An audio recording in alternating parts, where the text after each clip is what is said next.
So the new season is right around the corner. We've got a lot of big changes that are coming. But today, we're talking about swords, as one of the biggest evolution to this weapon type is coming next season. It's a great possibility that these swords right here that we're going to be going over today are going to be extremely nasty in the next sandbox. So first up, before we just get into the swords, let's just talk about the changes real quick. And if you want to just skip to the swords, click to the time on the screen. But first up, we have sword energy. Swords now have their own reserve of energy that actually recharges naturally on its own and is not to be confused with ammo capacity. This sword energy will overtake your melee slot while you are wielding the sword, and it will be spent on various actions. Now, one of those actions is actually guarding. Guarding now uses sword energy instead of actually consuming ammo. Different guards have different consumption rates, damage resistance, and behaviors. So be sure to experiment and find a guard type that you like. Now, in order to actually guard, you will need at least one ammo to begin guarding, but it won't consume that ammo. It'll simply consume that energy, or at least we don't think it will consume ammo. This is actually a big change, as the guard function is pretty much the same for all of our swords, right?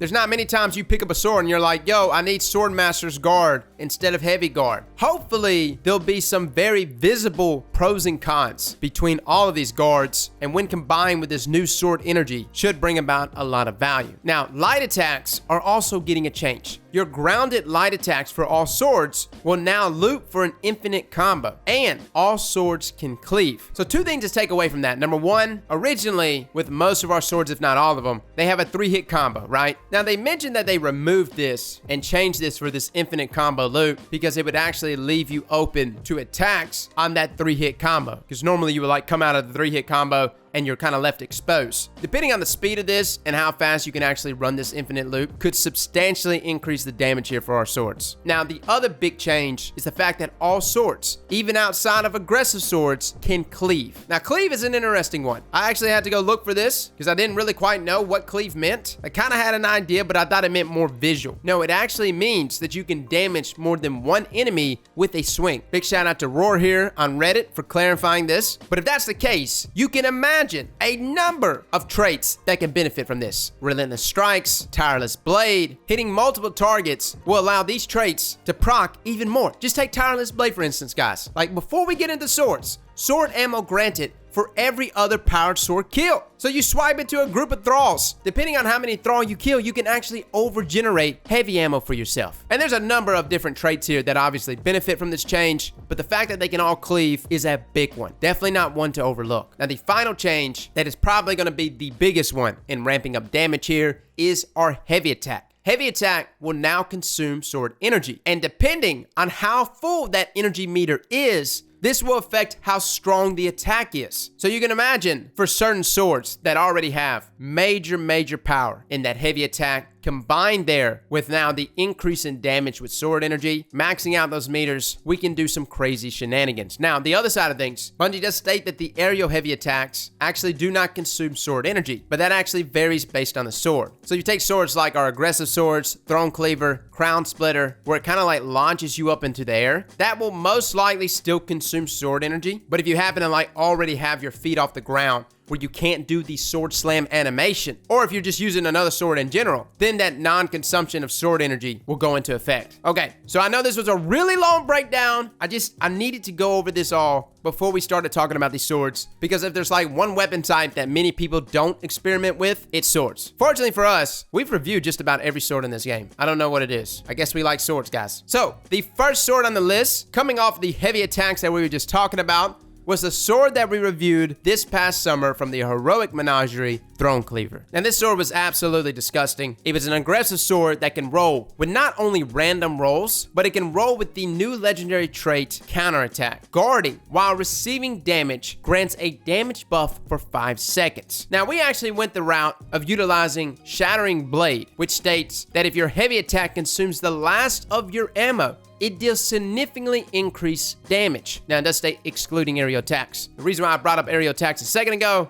is that this was the case if you were in the air as you were performing the heavy attack. But if your feet were on the ground already and you were doing the overhead slam, it does not trigger as an aerial attack, thus allowing us to take advantage of Shattering Blade here. But not only did it allow us to take advantage of Shattering Blade, if you happen to block before consuming that last bit of ammo with your heavy attack, you also got the counterattack buff. Now, both of those together actually gave us an increase of 560% in damage. It was absolutely nuts, guys. I thought I was breaking the game with each and every one of these slams. Now, if you can imagine all of this together, what we just mentioned here, combined with a full meter of sword energy, depending on how much that sword energy actually increases our damage, it could get crazy, which is why Throne-cleaver, guys, with this role is an absolute must. Now, Throne-cleaver has a lot of other traits. It's got things like On Guard, Whirlwind Blade, Assassin's Blade, and as far as like guards, it's hard to say which guard will be the best guard. And I'm sure it's going to change sword to sword. But in terms of the changes that we read off just now, sword energy, the heavy attack changes, it's very obvious that something like Throne-cleaver with these trait combinations is going to be absolutely disgusting. Which takes us to our next sword, actually found exclusively on the Hunter class, Gold Tusk. Now, Gold Tusk, you can receive it from Heroic Menagerie, and it kind of went a different direction than Throne-cleaver. Throne-cleaver was all about these super powered up hits where you really didn't get the benefit of it over a large span of time. It was normally like on the tail end, especially if you were using something like Shattering Blade with counterattack. Gold Tusk actually has the ability to roll with Surrounded. Now, considering that it's a sword, the possibility of you being amongst many enemies, especially if you're doing high damage to bosses, is very likely, thus resulting in Surrounded being procced pretty often, if not always. Now, last year, when we actually reviewed this sword, we combined Surrounded with Surrounded Spec and On Guard, which states that quick attacks immediately after swapping to the sword do additional damage. Now, as crazy as Throne-cleaver was, and it is, it does some crazy damage. Surprisingly, Gold Tusk could match it, if not exceed it. It's pretty wild.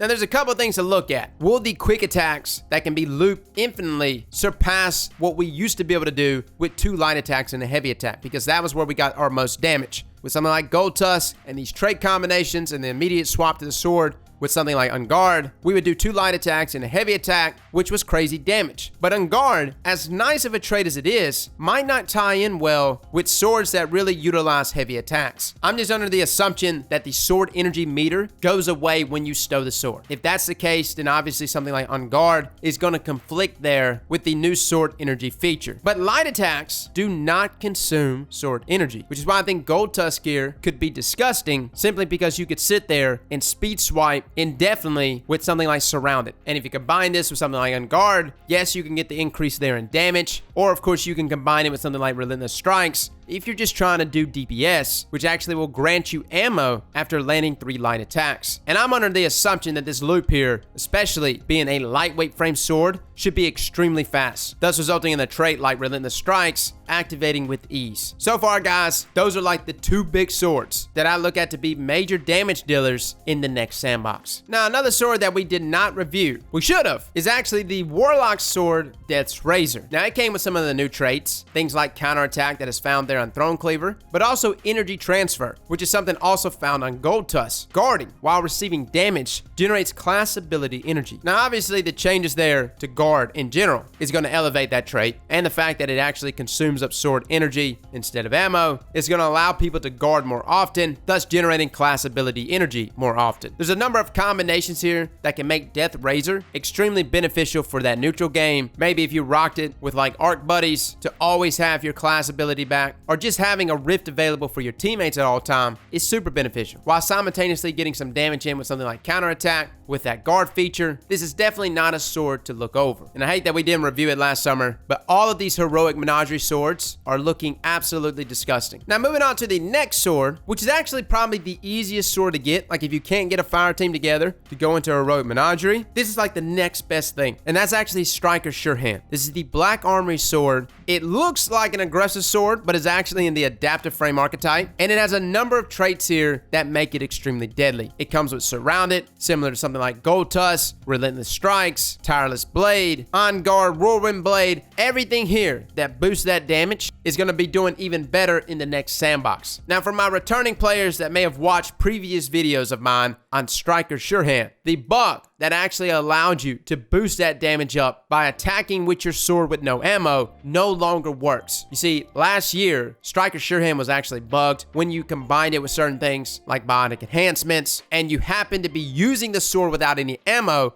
you actually could do more damage than any other sword in the game. It was pretty crazy. I mainly just wanted to outline that Striker Surehand is still a great option, but that no ammo glitch that we used to do no longer works here. But if you're looking to just snag a sword though, before the next sandbox, Striker Surehand is a very good option, and again, easily accessible through Black Armory and those bounties. Now moving on to our final sword, and I'm bringing this up as our final sword because this is kind of thrown up in the air for me because I really don't know how it's going to play out. And that is, of course, Black Talon. Now, Black Talon is a weird animal all on its own. It fires a projectile cross combo. It comes with Tireless Blade, Heavy Guard. But the biggest change to it here recently was actually the exotic catalyst. Shots blocked immediately after guarding increases the damage of Crow's Wing for a very short duration. There's actually a 50% increase there in damage. But our main complaint was at the time, the only way to really benefit from this exotic catalyst was if you happen to be using the exotic gauntlet stronghold. And that was simply because the guard feature without those exotic gauntlets consumed too much ammo, resulting in that 50% increase there in damage, not worth going after. Now with these guard changes, Black Talon and this exotic catalyst is going to see some use next season. I don't know how much use, I don't know how much it's going to change. All I know is that this exotic catalyst is going to have much more ease of use in activating, thus resulting in more people giving it a go. I actually do find myself using Black Talon even now, whenever things like Heavyweight and Void Burn is active, and it does a lot of damage, especially with that 50% increase there in damage. Unfortunately, like we said before, strongholds were pretty much a requirement to use in order to get the most out of this exotic. So guys, those are the exotics that are jumping out to me. Now, I did leave off World Line 0, but that's honestly because I have no idea what's going to happen with this exotic. It was mainly utilized as something for speedrunning, which I thought was pretty dope, but from what I've read, speedrunning's going to get the shaft next season. So I'm not going to say World Line 0 is going to be good, because even if it does do more damage, I'm sure many speedrunners are quite angry. But outside of that, all the swords we mentioned today are looking to be pretty nasty. Now, it's not to say other swords with some decent rolls won't be good, so don't go in there and start deleting every sword you got. But if you find yourself with a little bit of time from now until next season, load up some heroic menagerie. Like, for real, load it up. I've been looking at LFG all day today, and it is difficult